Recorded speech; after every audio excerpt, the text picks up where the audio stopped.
ଏବେ ନରେନ୍ଦ୍ର ମୋଦି ସାହେବଙ୍କୁ जवाब देवा पड़ो संविधान हत्याकारी किए कांग्रेस दल ना बीजेपी दल अन्य दलर निर्वाचित प्रतिनिधि की दल नहीं जावा आज इलेक्शन नथिले सुधा महाराष्ट्र ये जो पश्चिमबंग ओडिशार जो नेता को नहीं संख्या बढ़ाऊँगी लोकसभा हो विधानसभा हो यार उचित जवाब आगामी दिन में भारतवासी देवे। मु आज्ञा नारायण चंद्र नायक जन श्रमिक नेता मु से जो आमर प्रधानमंत्री ये जून 26 तारीख आज तो है 28 तारीख 26 तारीख दिन जो संविधान हत्या दिवस पालन कले मु बड़ा आश्चर्य होटा आज्ञा एमआरजेसी हूँ 1975 मसीहार 1975 मसीहा को आज आज्ञा केते हेलानी सेटा को खेलबार कारण कौन जे कांग्रेस दल को संविधान हत्याकारी कहवाटा तार है गोटे विचार लोकों मनरे कांग्रेस दल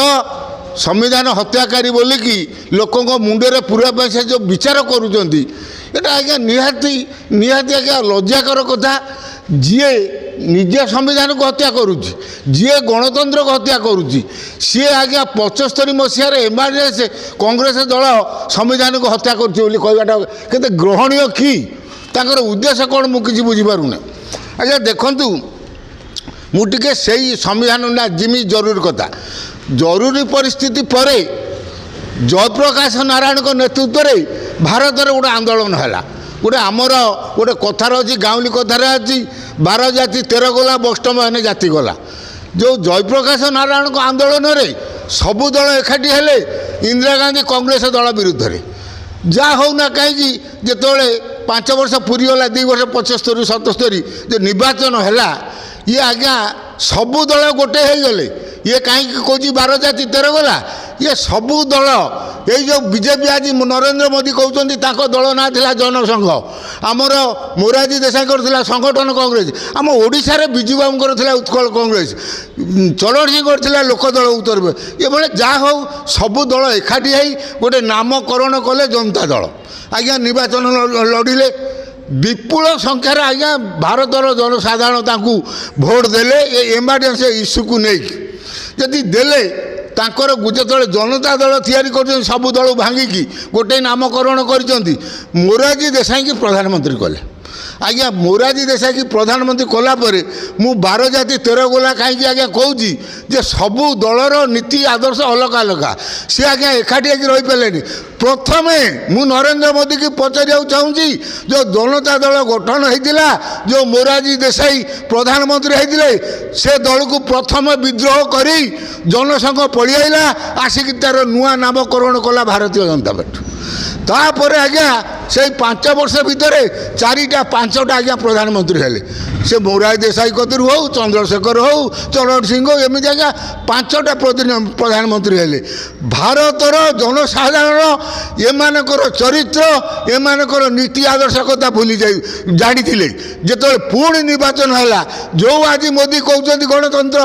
संविधान हत्याकारी इंदिरा गांधी कांग्रेस दल विपुल संख्यार कांग्रेस दल को भोट देले से इंदिरा गांधी आज्ञा प्रधानमंत्री हेले एमानक चरित्र से भावुंट ये संविधान हत्याकारी इंदिरा गांधी कहीदेने आगे चलो कांग्रेस दल कहीदेने चलो पुणी ये भारतीय जनसाधारण विपुल संख्यार भोट दे श्रीमती इंदिरा गांधी की प्रधानमंत्री कले आज्ञा देखु ये अखंड भारत गठन करने आपण देखु पाकिस्तान बार बार लड़ुला बोली बंगाली शेख मुजिबुर रहमान को धरी पाकिस्तान को 2 भाग करदे उद्देश्य नुह पाकिस्तान क्षति करवा जे 2 भाग बड़ कमिगने ये आम भारत संगे नड़े कर आज्ञा जो ये जो आमर भिंदरवाल पंजाब जड़े से ब्रिटेन में रहीकि खालिस्तान कहला पंजाब को मुझे अलग करदेवा से इंदिरा गांधी स्वर्ण मंदिर में सैन्य पुरेले अस्त्र शस्त्र जबत कले भिंदरवाल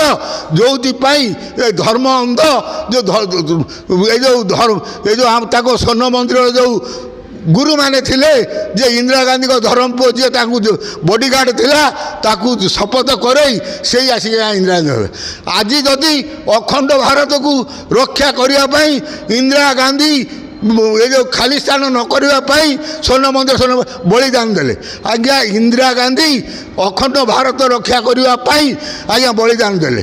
ଆଜ୍ଞା ଦେଖନ୍ତୁ ମୁଁ ଗୋଟେ ଆଜ୍ଞା ଦେଖୁଥିଲି ଯେ ଆଜ୍ଞା ଏମାନେ ଯେଉଁ କହୁଛନ୍ତି ଗଣତନ୍ତ୍ର ସମ୍ବିଧାନକୁ ହତ୍ୟା କରୁଛନ୍ତି କଂଗ୍ରେସ ବାଲା, ମୁଁ ଆପଣଙ୍କ ମାଧ୍ୟମରେ ପଚାରିବାକୁ ଚାହୁଁଛି ଆଜି ମହାରାଷ୍ଟ୍ର କୁହନ୍ତୁ, ପଶ୍ଚିମବଙ୍ଗ କୁହନ୍ତୁ, ଓଡ଼ିଶା କୁହନ୍ତୁ, ଯେଉଁ ଦଳର ଲୋକ ନିର୍ବାଚିତ ହେଉଛି ସେ ଦଳ ଛାଡ଼ି ପଳାଉଛି କାହା କଥାରେ? ଏ ବିଜେପି ଦଳ ନରେନ୍ଦ୍ର ମୋଦିଙ୍କ ଇସାରାରେ ଆଜି ମହାରାଷ୍ଟ୍ର ଉଦ୍ଧବ ଠାକରେର ଅବସ୍ଥା କ'ଣ, ଆଜି ମମତା ବାନାର୍ଜୀଙ୍କର ଅବସ୍ଥା କ'ଣ, ଆଜି ସେ ନବୀନ ପଟ୍ଟନାୟକ କଂଗ୍ରେସର ଅବସ୍ଥା କ'ଣ? ଆମ ଓଡ଼ିଶାରୁ ବି ବିଜେଡ଼ିର 8 ଜଣ ଆଉ କଂଗ୍ରେସରୁ 3 ଜଣ ଦିଲ୍ଲୀରେ ଭୋଟ ଦେଲେ। ଆଜ୍ଞା ଯଦି ଗଣତନ୍ତ୍ରକୁ ସମ୍ବିଧାନକୁ ହତ୍ୟା କରୁଛି ସିଏ ଆଜ୍ଞା ଏକମାତ୍ର ହେଲା ନରେନ୍ଦ୍ର ମୋଦି, ସେ ପର ଉପରେ ଦୋଷ ଦେଉଛି। ଆଜ୍ଞା ମୁଁ ଆପଣଙ୍କ ମାଧ୍ୟମରେ ଗୋଟେ କଥା କହିବାକୁ ଚାହୁଁଛି। ଆଜ୍ଞା ଦେଖନ୍ତୁ ଯେଉଁ ସେଇ 1975 ମସିହାରେ ଏମର୍ଜେନ୍ସି ପିରିୟଡ଼ରେ ଇନ୍ଦିରା ଗାନ୍ଧୀ ଗୋଟେ ଆଜ୍ଞା ଆଇନ କରିଥିଲେ, ଧର୍ମ ନିରପେକ୍ଷ ଗଣତନ୍ତ୍ର ରାଷ୍ଟ୍ର ହେଉଛି ଭାରତ। ସେଟା ଆଜ୍ଞା ନବମ ଶ୍ରେଣୀଠୁ ସବୁ ସ୍କୁଲରେ ପଢ଼ା ହେଉଥିଲା, ପିଲାମାନେ ପଢ଼ୁଥିଲେ ଆମ ଭାରତ ଗଣତନ୍ତ୍ର ଧର୍ମ ନିରପେକ୍ଷ ରାଷ୍ଟ୍ର, ସବୁ ଧର୍ମର ସମାନ ଅଧିକାର ଅଛି। ଆଜ୍ଞା ଏବେ ଆଜ୍ଞା ମୋଦି ସାହେବ ତାଙ୍କ ବିଜେପି ଦଳ ସେଟା ବହିରୁ ଉଠାଇ ଦେଇଛି। ତେଣୁ କ'ଣ ଇଏ କେଉଁ ତାହେଲେ ରାଷ୍ଟ୍ର? ଇଏ ଧର୍ମ ନିରପେକ୍ଷ ଗଣତନ୍ତ୍ର ରାଷ୍ଟ୍ର ନୁହେଁ। ତାହେଲେ କେଉଁ ରାଷ୍ଟ୍ର ମୋଦି ସାହେବ କହିବେ କି? ଇଏ କ'ଣ ଏ ଯେଉଁ ଶିକ୍ଷାନୀତିରେ ଧର୍ମ ନିରପେକ୍ଷକୁ ଉଠାଇଦେବା ମାନେ କ'ଣ? ଇଏ କ'ଣ ଧର୍ମ ରାଷ୍ଟ୍ର ନୁହଁ? ଇଏ କେଉଁ ରାଷ୍ଟ୍ର କହିବେ କି ମୋଦି ସାହେବ? ଯେଉଁ ଧର୍ମ ନିରପେକ୍ଷକୁ ଏ ଯେଉଁ ଏମର୍ଜେନ୍ସି ଟାଇମ୍ରେ ଇନ୍ଦିରା ଗାନ୍ଧୀ ସବୁ ଧର୍ମର ସମାନ ଅଧିକାର ଅଛି ବୋଲି ଯେଉଁ ଧର୍ମ ନିରପେକ୍ଷ ରାଷ୍ଟ୍ର କରିଥିଲେ, ଆଜ୍ଞା ସେଟା ନବମ ଶ୍ରେଣୀର ପିଲାମାନେ ଠୁ ପାଠ ପଢ଼ୁଥିଲେ।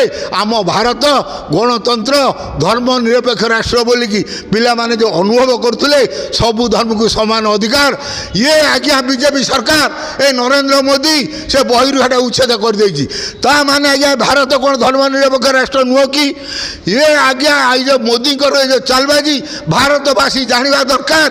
ଯେଉଁ ଧର୍ମ ନିରପେକ୍ଷ ଶବ୍ଦକୁ ନରେନ୍ଦ୍ର ମୋଦି ବିଜେପି ସରକାର ଉଠାଇ ଦେଇଛି। ତେଣୁ ନରେନ୍ଦ୍ର ମୋଦିଙ୍କର ବିଜେପି ଦଳର ଉଦ୍ଦେଶ୍ୟ କ'ଣ ଆପଣମାନେ ବୁଝିବେ। ଯେମିତି ଉଦ୍ଧବ ଠାକରେ ଦଳକୁ ଭାଙ୍ଗୁଛି, ଯେମିତି ମମତା ବାନାର୍ଜୀଙ୍କ ଦଳକୁ ଭାଙ୍ଗୁଛି, ଓଡ଼ିଶାରେ ଦଳ ଭାଙ୍ଗୁଛି, ଇଲେକ୍ସନ୍ ନାହିଁ କିନ୍ତୁ ବିଜେପିର ସବୁ ଯାଇ ପହଞ୍ଚୁଛନ୍ତି, ସଂଖ୍ୟା ବଢ଼ି ବଢ଼ି ଚାଲିଛି। ଏ ଯେଉଁ ସମ୍ବିଧାନକୁ ହତ୍ୟା କରୁଛି, ସମ୍ବିଧାନରେ ଯେଉଁ ଗୋଟେ ଦଳରେ ଜଣେ ନିର୍ବାଚିତ ପ୍ରତିନିଧି ସେ ଅନ୍ୟ ଦଳରେ ମିଶୁଛି, କିନ୍ତୁ ସମ୍ବିଧାନରେ ତା ସଭ୍ୟପଦ ରଦ୍ଦ କରିବା ନାହିଁ ବୋଲି ସେ ଗଳା ବାଟରେ ସମ୍ବିଧାନକୁ ହତ୍ୟା କରୁଛନ୍ତି ଯେଉଁ ନରେନ୍ଦ୍ର ମୋଦି, ଯେଉଁ ବିଜେପି ସରକାର। ଆଗାମୀ ଦିନରେ ଭାରତବାସୀ ଏକଥା ବିଚାର କରିବେ। ଶ୍ରୀମତୀ ଇନ୍ଦିରା ଗାନ୍ଧୀ ବିଶ୍ୱର ଶ୍ରେଷ୍ଠ ନାରୀ ନେତ୍ରୀ, ତାଙ୍କ ସ୍ୱର୍ଣ୍ଣକ୍ଷରେ ତାଙ୍କ ଲିପିବଦ୍ଧ ତାଙ୍କ ନାଁ ଅଛି। ନରେନ୍ଦ୍ର ମୋଦି ତାଙ୍କ ବିଜେପି ଦଳ ତାଙ୍କ ସ୍ୱର୍ଣ୍ଣକ୍ଷରେ ତା ନାମକରଣକୁ ଭାରତର ବିଶ୍ୱର ଶ୍ରେଷ୍ଠ ମହିଳା ନେତ୍ରୀ ବୋଲି ଇନ୍ଦିରା ଗାନ୍ଧୀ ସେ ନାଁଟାକୁ କାଟି ଦେଇପାରିବେ କି? ଏ ଯେଉଁ ମିଛ କଥା କହି ଯେଉଁ ସରକାର ଚାଲୁଛି, ସମ୍ବିଧାନକୁ ହତ୍ୟା କରୁଛି, ଜଣେ ଦଳର ନିର୍ବାଚିତ ପ୍ରତିନିଧି କି ତା ଦଳକୁ ସ୍ୱାର୍ଥ ଦେଖେଇ ଭୟ ଦେଖେଇ ତା ଦଳକୁ ନେଉଛି, ଏ କଥା ଭାରତବାସୀ ଜାଣିଗଲେଣି। ଆଗାମୀ ନିର୍ବାଚନରେ ଏ କଥା ବିଚାର ହେବ। ନରେନ୍ଦ୍ର ମୋଦି ସାହେବଙ୍କୁ ଜବାବ ଦେବାକୁ ପଡ଼ିବ। ସମ୍ବିଧାନ ହତ୍ୟାକାରୀ କିଏ? କଂଗ୍ରେସ ଦଳ ନା ବିଜେପି ଦଳ? ଅନ୍ୟ ଦଳର ନିର୍ବାଚିତ ପ୍ରତିନିଧିକି ଯାଇ ଦଳରେ ନେଇଯିବା। ଆଜି ଇଲେକ୍ସନ୍ ନଥିଲେ ସୁଦ୍ଧା ମହାରାଷ୍ଟ୍ର, ଏ ଯେଉଁ ପଶ୍ଚିମବଙ୍ଗ, ଓଡ଼ିଶାର ଯେଉଁ ନେତାକୁ ନେଇ ସଂଖ୍ୟା ବଢ଼ଉଛି, ଲୋକସଭାର ହେଉ ବିଧାନସଭାର ହେଉ, ଏହାର ଉଚିତ ଜବାବ ଆଗାମୀ ଦିନରେ ଭାରତବାସୀ ତାଙ୍କୁ ଦେବେ।